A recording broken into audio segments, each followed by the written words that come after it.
سعدنا وتشرفنا في هذا اليوم العظيم بزيارة هذا الرمز وهذا العلم الشيخ ناصر العسكر اليامي صاحب المواقف المشرفة مع الجميع.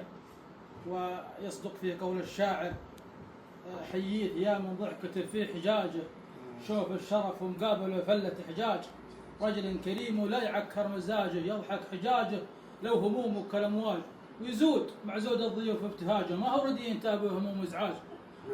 ويصدق في قول الشاعر: اضاءت لهم احسابهم ووجوههم تجليل حتى نظم العقد كوكبه. والشيخ ناصر رجل عظيم، رجل صاحب مواقف مشرفه واعتزينا به، وحي الله اللي شوفته تشرح الباب.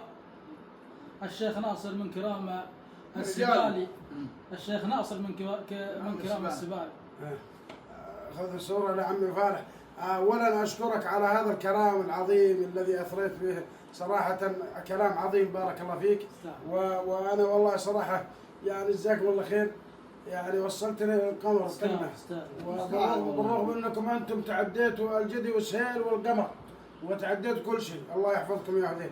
والشيخ ناصر أيضا يصدق في قول الشاعر: وكم يشتري حسن الثناء بماله، ويبذل في حسن الثناء كثير، فما فاته جود ولا حل دونه، ولكن يسير الجود حيث يسير. والله ما عليك ما عليك زود، والله ما عليك زود. انت يا ابو فراس الشعر كانه مطبق عليك تطبيق، سبحان الله. ايوه استاذ والله ابو فراس ما عليك زود. طبعا تصريح شعبي. انت وابو حسن ما عليكم زود، وحياكم الله.